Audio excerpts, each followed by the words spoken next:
Midwest police officers. So we got pulled over today. Yeah. We were driving. Thought I was doing the speed limit. Apparently, I'm a little race demon.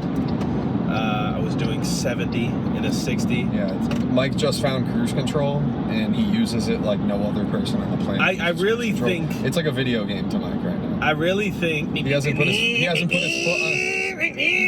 Come on! You haven't put your foot on the brake or the gas. Move over, Granny! In 1,000 miles.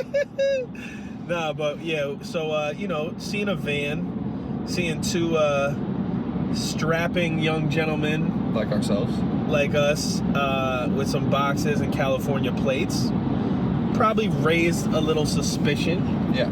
Coming through these ways. Yeah. So we get pulled over. Cop says, "Hey, where's your rental information?" And then I thought it was really strange that he was like, "Well, why don't you just hop in? Just get out, hop in my car." Yeah, but Mike thought he was going with the paddy wagon. You know what I'm saying? But like, I looked behind me, you were in the front seat. But it was, like I felt like I got a field trip. Like I was like, "Yo, okay," and he was like, "No, hop right in here." And I'm like, "Okay, this is weird. I've never had a cop be this friendly. Like hop in the front seat. That's crazy." Right. While he's running my license. We get to talking. We're talking about the tour. I'm telling him, he's like, "How do you even make money?" I'm like, "I don't." I don't. But I love. But hey, we love music. This is what we do. Yo, that's crazy. I saw this van yesterday while we were driving. Yeah, they're coming to our show. That's wild. They're actually coming to the show. Yeah. But so, I'm like, he's like, how do you make money? I'm like, oh, merch. Like, we don't make much off the show as an opener, but like merch is where we survive, and if we do profit, it's because of that. And we're talking whatever, and then he's like, "Now, Mike, I gotta be honest. This is a big, drug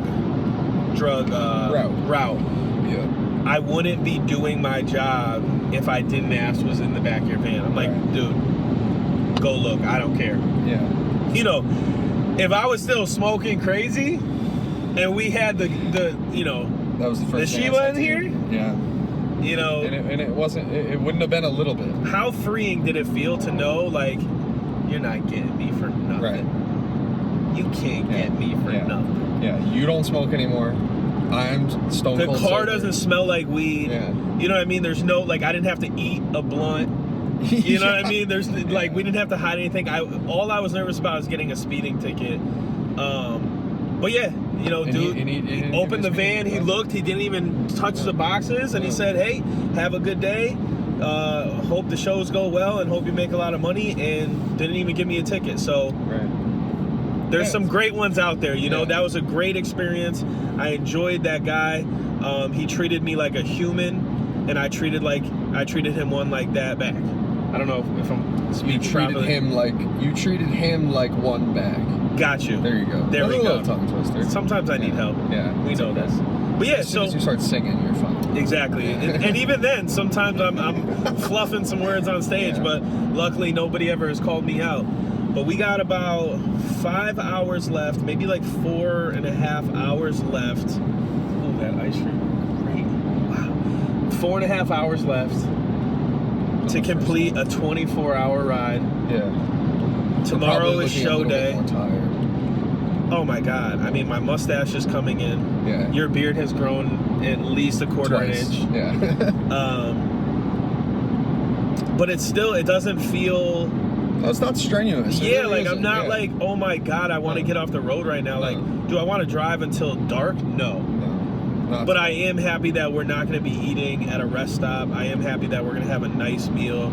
It does feel a little weird. Like, I'm not too much of like a holiday guy, or even a full family man, right? Like, you know me, I'm a loner. Sure. In a lot of ways, my whole life I felt like that, but today it does feel different, right? Like knowing that like everyone's getting together. Yeah. And like me and you were on the road. Right. But it plays into what we do. Yeah. It's like, like FaceTiming my parents like a couple hours ago was like, that was the first time I had talked to them since I had left last week, and it like sometimes it feels weird when you travel, especially like this, because I'm losing track of days a little bit. Like yesterday you were like, yo, can you grab me that clip of the TikTok in the middle of the road? And I was just like, I don't know what you're talking, like what are you talking about? I don't remember what you're talking about, because the days get blended, and like it feels like I've been away from my family for a really long time. Right. Like not in like a bad way, just like in a way of like, man, I feel like time is flying, right? It's really only been what? Not even a week. Tuesday will be a week. Tuesday will be a week. And it feels a lot longer. Like talking to my parents feels like, oh, like I haven't seen you in a month. Like, remember when I saw you in 2003? Yeah, that's what it felt like. Like it feels like I was like 8 years old. Yes. So like, yeah, time does exist differently when you're on the road. Sure. And you know, we come accustomed to hotels, and think about it, like even in the past couple of days, it's like you get to a hotel, you shower,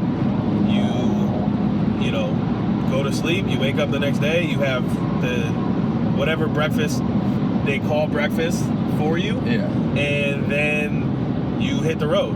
You get a coffee, which luckily today I got a dark roast, and I was really excited. Shout out to Come and Go for having a plethora of coffee, of roasts, and you know, freshly ground. I'm still standing on the hill of like, yo, light roast coffee is just drink tea, but that's, again, we already discussed that, so I won't go in, but I still feel it's like a lingering thing. You're very passionate about it.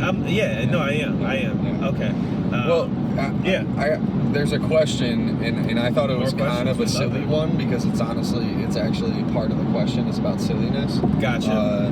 But what's the silliest thing you've seen a person do in public?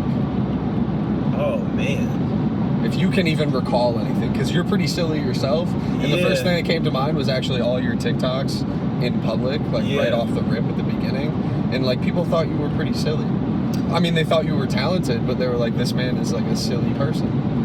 Honestly, dude. So coming from the silly meister and in the dilly meister, what is the silliest thing that you've seen? I think the silliest thing is when we play What Are the Odds? Yes. And I think when let me tell you, all right? So we're in Arizona, and we're in a restaurant, and if you guys don't know the game, it's like, what are the odds? What are the odds you stand up and sing Jingle Bells right now in front of everybody in this restaurant, right? And on the count of three, you and whoever challenged you says a number. If you say the same number, you have to do it. If you don't say the same number, you don't have to do it. So it's living life on the edge. It makes things fun. And so, anyways, Dylan lost. So Dylan had to stand up in the middle of this restaurant and sing Jingle Bells, and it was nowhere near the holidays. Not at all. I think it might have been April. I think it was actually April. And Dylan is, he's not a vocalist. No, I don't have a terrible voice. Like, I'd be singing in the car and stuff, just like everybody else does. But like, when you're nervous and you're singing in public and you're not a singer, that's like asking somebody like to do some wild shit. Yeah, so I think that was hilarious. I get dragged for that all the time. That's an iconic moment. And then when you had to, again, both times I think when you had to go sit next to the girl. Remember? Yeah. Like, you just had to go, and she was kind of like cool with it, but her friend was like, not. And just watching that was so funny. But there is one time that just came to my head that was like, it wasn't silly, it was just like one of the weirdest moments, right? So we're leaving a show, honestly, I think it was Seattle last year. And like, we go to a breakfast spot in the morning, and it's the whole band, right? And like, granted, like, I know everybody, but it's the second show, I've only seen them a couple times on the last tour, and never really spent any true time out of shows with them. Sure. So like, we don't fully know each other yet. Right. And order the food, whatever, go to sit down, and the seats were weird. They were like barrels with like three wheels, right? Yeah. So I go to sit, and as I sit, I realize I'm sitting on the weakest part of the three wheel, right? So my chair starts to tip, and I'm like, oh no. and I start falling, but you know me, I'm actually kind of athletic and nimble. I like a cat. You were quick. So like I go to catch myself, but it's too late. Yeah. So all of a sudden, it took me like 15 seconds to fall, and I'm looking as I'm falling. I'm watching all of their faces, and I see all of it. And Anise was on like vocal rest, right? Because we had the show, so he was on vocal rest. He wasn't talking. But bro, the look in his face, everyone just started crying, and I'm sprawled out at the end on the ground like this after a 10 to 15 second fall. And it just like, I don't want to say it broke the ice because the ice was already broken, but it was definitely like one of the funniest moments. And you know me, I don't care. So I'm like looking around, I'm looking at the person working, I'm like, yo, what are these chairs made of? Titanium? And I'm just like throwing shit out there. This guy, look at this guy. You're sick because you thought you were gonna pass me. Yeah, I love that. Nothing brings me more joy blocking somebody out. That's somebody who's creeping up on the right and they're like, oh yeah, I'm about to get him. No, you're not. I'm closing the gap, buddy. Okay? Yeah. Stay in line. Style. And now he wants shake and bake, baby. If you guys can see, now Buddy's on my arse. Okay? Yeah. And it's like, dude, I'll just slow down. I like slowing down. I will come to a complete stop on this highway. I'm pretty spiteful on the highway. I will park this safe, but I'm spiteful. Sideways. Mm-hmm. Whoop! Yes. But yeah, so I would say those were the silliest. You know, and I'm sure there's more that I can't think of on the spot, but like we definitely. Yeah, the jingle bells, singing the jingle bells. There's a video of it. Maybe Michael will repost the video in his story at some point. Yeah, we're gonna have so you guys can see it. But it's not the brightest, like, shiny moment in my life. So yeah, it'll be fun. We know that. It's crazy. Where are we? We're in. I kept saying we're in Mississippi. We're not in Mississippi. We're in Missouri. Correct? Are we headed out of Missouri currently, or do we have a ways to go? No, I think actually we're about to be out of Missouri in a little bit. Yeah. I think we have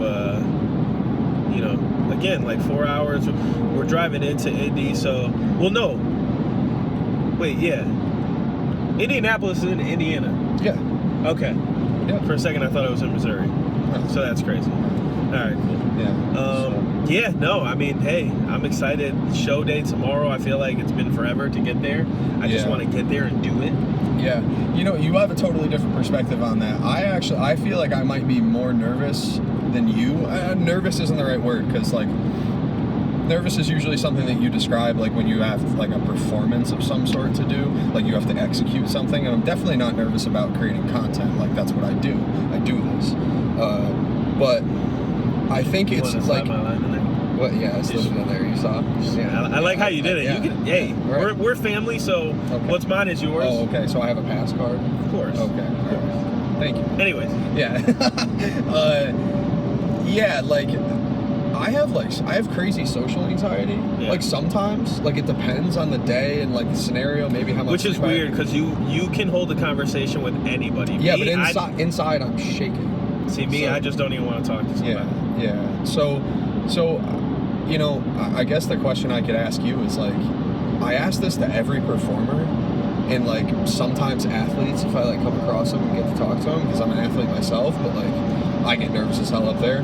Do you get like, are you nervous? Like, is the excitement a blend between nervousness and excitement, or is it, like do you nothing? Like, it's all just, like, I cannot wait to get there, I can't wait to be on stage, I can't wait to see all the faces, I can't wait to perform. Yeah, I used to get nervous for, like, competitions.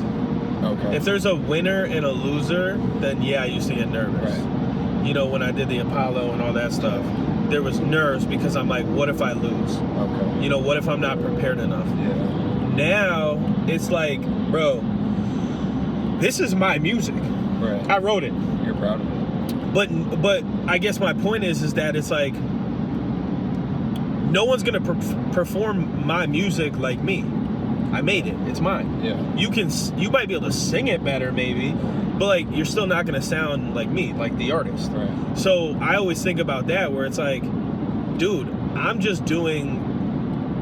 It's easy for me. I know it. I you know what I mean? It's not like I have to go sing James Brown song or I gotta go sing a Michael Jackson song. Like, I'm singing a Michael Minnelli song. Yeah, and actually a lot of times, like, as an opener, people haven't heard you, so that, like, if you're singing somebody else's song, right, which like typically at a show would never happen, there's a preconceived like idea about, or an opinion that people have of that music, and then it almost becomes a competition, right? But because it's all you, it's like, it's truly a first experience for a lot of people. Yeah. Like most of the people, it's going to be a first experience, which is really exciting. Yeah. And if you have the security and like you're vulnerable enough to like really execute as you, then either people like say like, okay, that's not totally my thing, but like for the majority of the time, like, you know, people have like really received well, and you've walked away from these shows with people really being fans because they're walking up to the merch table after the show, after listening to the music, loving the music, and then being able to talk to you and like realizing that like this is a totally different thing than maybe I expected it was. So I enjoy seeing the concern and confusion on people's faces, right? Yeah. Like I enjoy when people walk into the show and they walk by me because they don't know who I am or what I do, or maybe I'm just someone's merch guy. Because they can't fathom in their head, why is the artist at his merch table before the show selling the merch, right? Sure. And then I enjoy going on stage and seeing people warm up, and then by the end of the show everyone's rocking, and then after the show my favorite thing is people coming up like, yo, I didn't know that was you, like that's great. And I'm like, yo, like I thought you were just the merch guy. And honestly, like I used to play, I still probably will, I play into it, right? So like to break the ice with a lot of people, here's my thing, is like I started feeling like uncomfortable at my own table, right? And be like, damn, like nobody's really talking to me, like I know they're wondering what I am because of my hair and stuff like that. So I'd be like, yo, like, have you guys heard of the opener tonight? His name is Michael Manelli.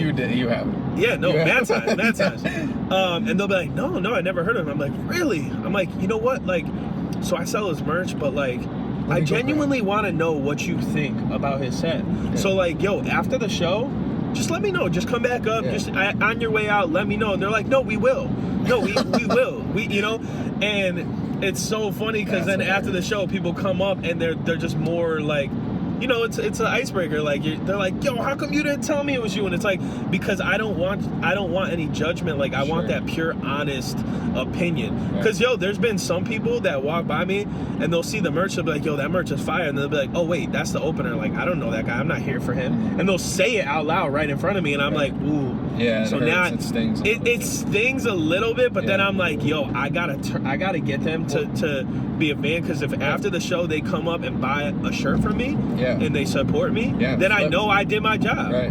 I know I won. It goes back to that chip on your shoulder that we talked about, that is like almost necessary to have for people who are in like really anything, right? It's like one of the best motivations in life, especially for me, like in like my pursuits in like strength sports, is like that chip on my shoulder is the biggest driver. Like being the kid who didn't play high school sports, wasn't an athlete growing up, like no, like I'm gonna show all you people who thought you were the best and told me I could never do it, that I'm really that guy. Right. And like that goes for anything. So to hear that before a show, like hear somebody say like, oh, like under their breath, like, oh, we're not here for them. It stings for a half second, and then you go, watch me. But you got to have thick skin, because you could easily get psyched out from those things and be like, what am I even doing here? Like let me just get through it, and then that reflects in your performance, and then they can feed off of it. You know, your whole job is to get them prepped for the headliner, and you know, honestly, like that's why I'm still on tour with Anise,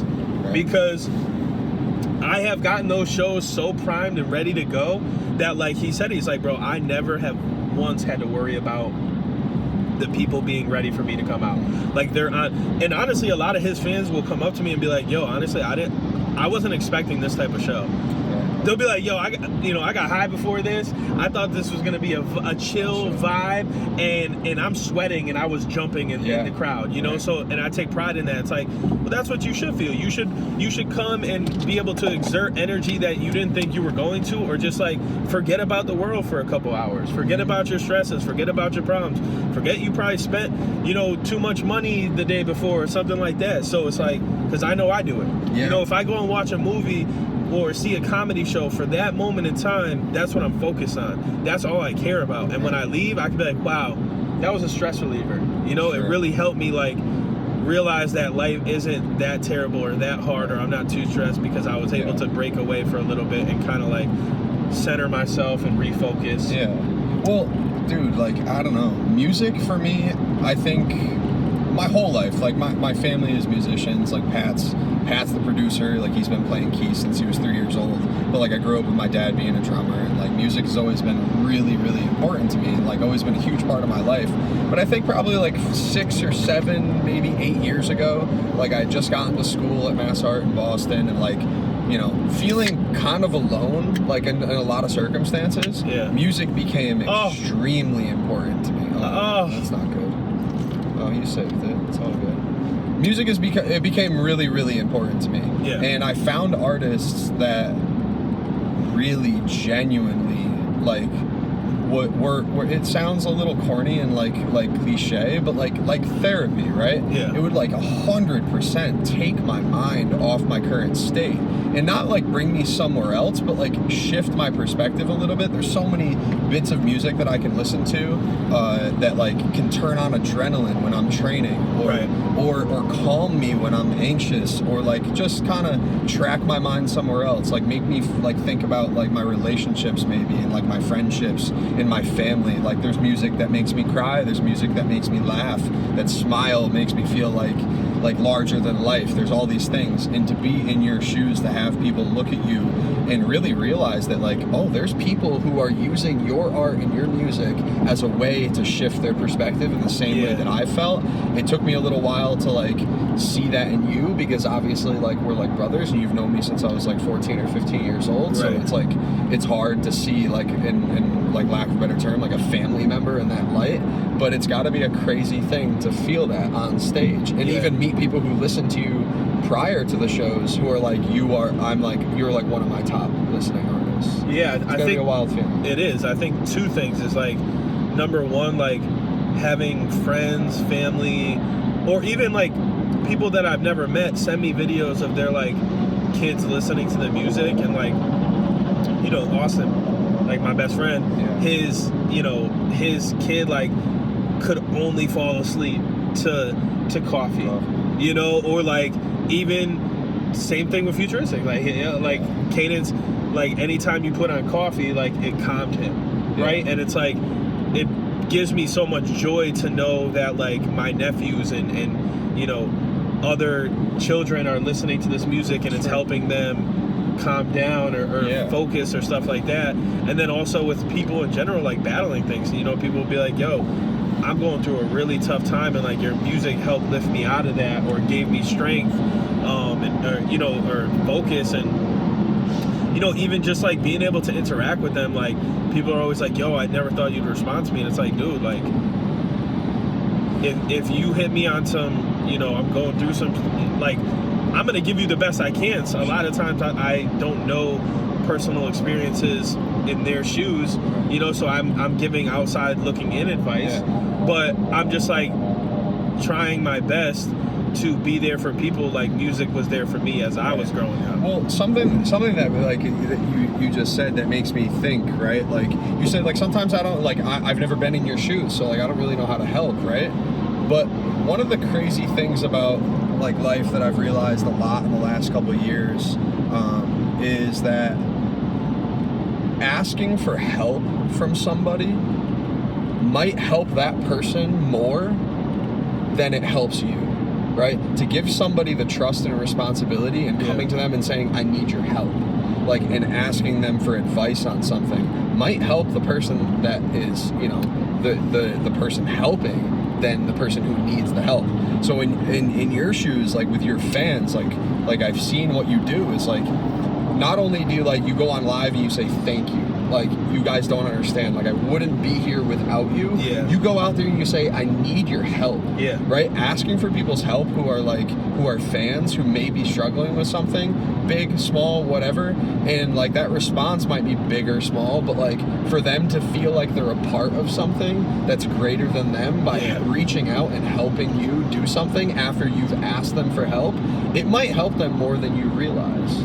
like there's a connection there that feels like this group of people who are all part of a greater cause, and it can, even that little bit can pull somebody out of a space, even for a brief moment. Yeah, and that can help. I think it's validation from both sides, and I think a lot of times supporters don't realize, you know, how much we do rely on them, especially in these stages, but in any stage of music or sports or anything, you know, like without a support system, you are a nobody. You're nothing. If I didn't have any supporters, I'd have 0 streams. I wouldn't be doing shows. Nobody would care. And so, like, you know, the perception for me was always like, well, what would people want? Like, what can I give them what they want? Like, excuse me. Yeah, that slipped out. They slip out. That slipped out. Yeah. But it's, you know how it is. Yeah. But so, you know, like, seriously, like, I'd always try and think, like, well, what would they want? What can I give them that they're gonna like? And now my perspective has changed so much, where it's like, I can talk to them. I can go and talk to somebody personally and say, hey, what'd you think about this? Hey, I've been doing this. What are your thoughts? Hey, did you like this music? And I'm getting real-time reactions and honesty, you know? So it's like, for me, it's about really, truly building, you know, it's the same thing as like, when your CEO of a company talks to the employees at the ground level and is like, how are conditions down here? Like, how's the working? Like, how are you being treated? Like, do you feel this is good?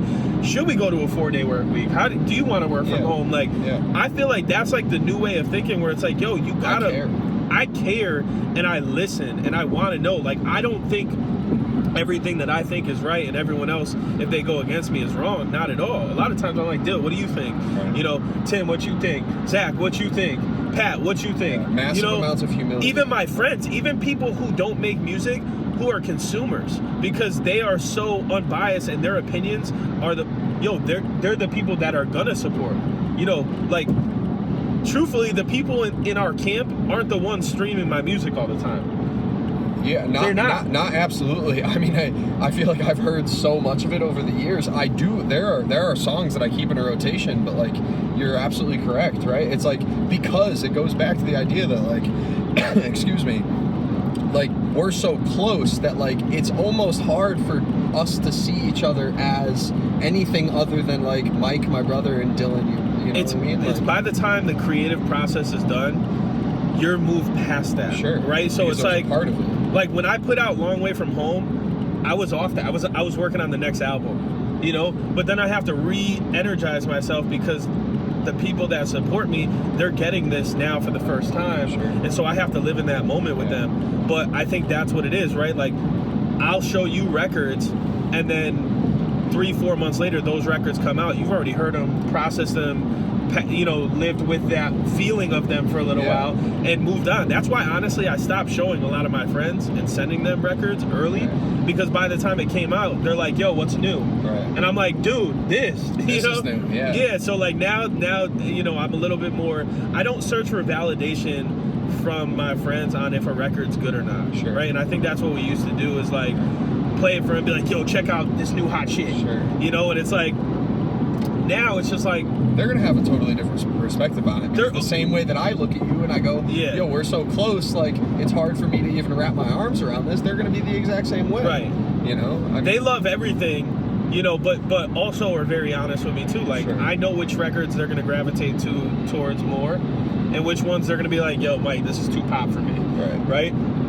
Or this is too hip hop, you know? But that comes with me making a variety of different types of music.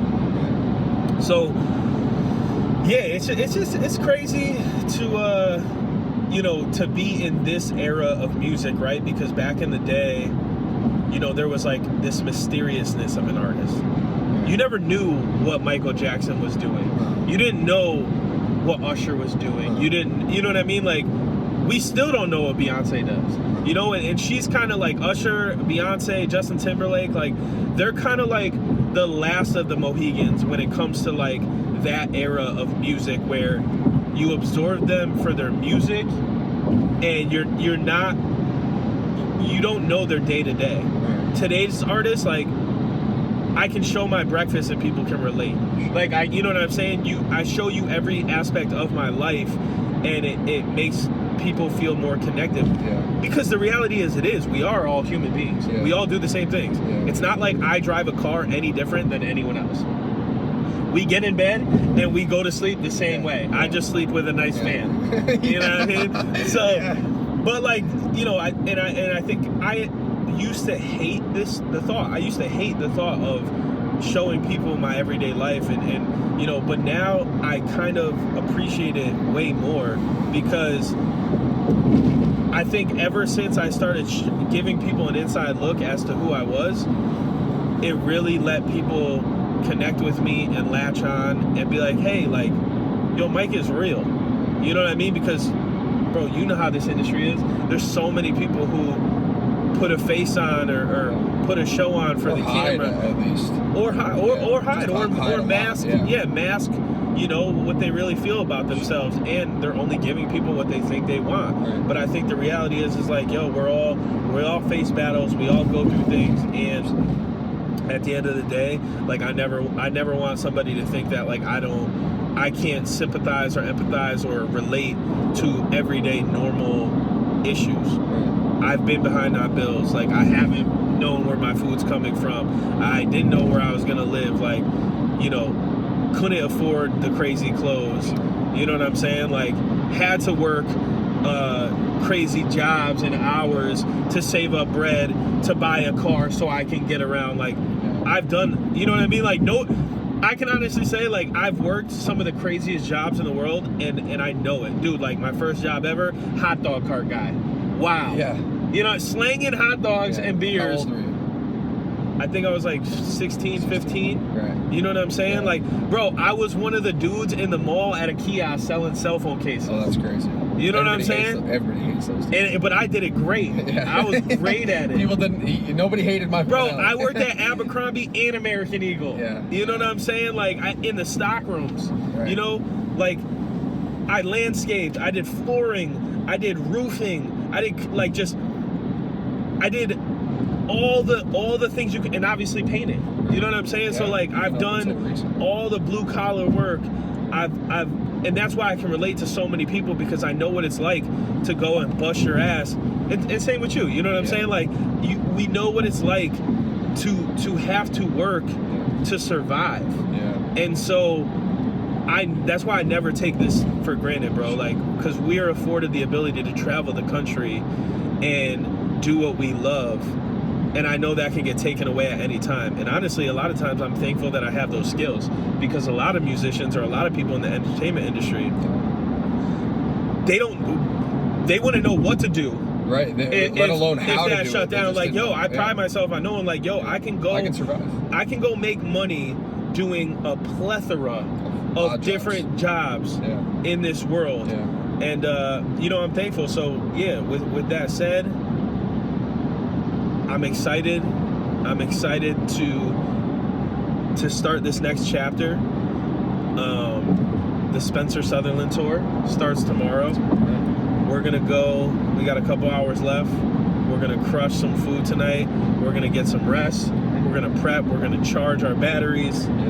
And day one is tomorrow, and I'm super excited to just get in there, step on stage again, hear a crowd, see responses, and keep it moving. So, Indianapolis, Indiana, first stop tomorrow. My name is Michael Minelli. If you don't know, now you do. This is my pal, Dylan Jaguar, and this is Tour Talks, episode 3. Peace.